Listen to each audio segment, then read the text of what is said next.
Welcome to 5-Minute English Lessons with Jim. I am Jim, and thanks for having a look. In this lesson, we are going to talk about the subjunctive mood.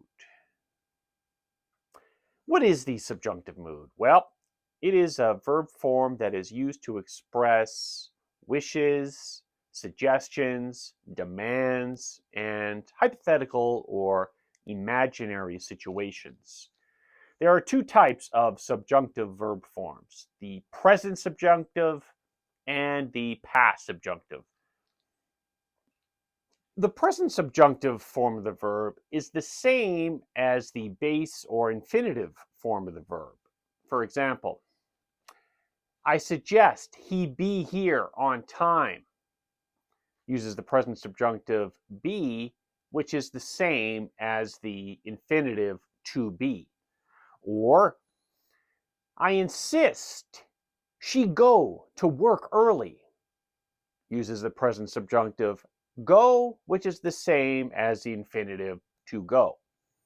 The past subjunctive form of the verb, also known as the were form, uses were as the simple past tense of to be, regardless of who the subject is.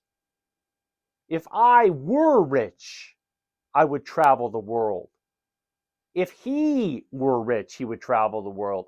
If they were rich, they would travel the world. If we were rich, we would travel the world. Doesn't matter. You use were. But, and this is a big but, that only applies to the verb to be. All other verbs in the past subjunctive form are identical to their simple past tense. It's just the verb to be that takes that unusual form. So when to use it? To express wishes. When we use the subjunctive mood to express wishes, we are talking about something that we would like to have happen that probably isn't going to happen, right? So for example, I wish I were taller. Well, I'm not going to grow. Or I wish I could speak 100 languages so I could be a professional interpreter. Yeah, 100 languages, probably not possible. It's a lot of studying. Now, you can use if only in place of wish. So, if only I were taller, I could be a professional basketball player. Again, it's going to take more than height for me to be a professional basketball player. Giving suggestions or recommendations. When we use the subjunctive mood to give suggestions or recommendations, we are giving advice to someone that may or may not be listened to. Or I suggest. I suggest you go to the doctor if you're feeling unwell. Or it's best.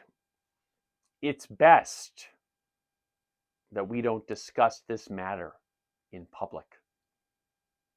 Right? Sensitive information. We don't want people listening. It's best.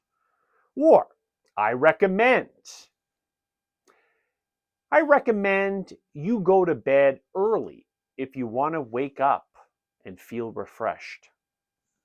Stay up all night, gonna feel a little out of it in the morning. When making demands, using the subjunctive mood to make demands is a way of expressing a strong request or making a strong statement about something. Right? You're no longer asking someone to do something, you're telling them to do it. Here are some ways of doing that. I demand that he be at that meeting. Right? Or I insist that she be at that meeting. Right? If she's not there, we're going to have a problem. Or it is essential. It is essential that you listen to your doctor about your health. Well, you don't listen to your doctor, maybe you got a problem down the road with your health. It is imperative. It is imperative that children go to school. Children need to go to school. When expressing hypothetical situations, when we use the subjunctive mood to express hypothetical situations, we are imagining a situation that probably isn't going to happen. Now, you can use the if clause to do this. So, if I were rich, I would travel the world. If they were taller, they would play professional basketball. Some other ways of doing that, you could use suppose instead, right? Suppose they were taller.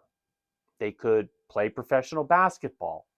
Or imagine, right? Imagine we were rich. We could buy the entire world a pizza. Well, probably think of something better to buy than just a pizza, but you get my point. Okay, that about wraps it up. That is good for subjunctive mood. If you liked it, please like and subscribe. If not, sorry to disappoint.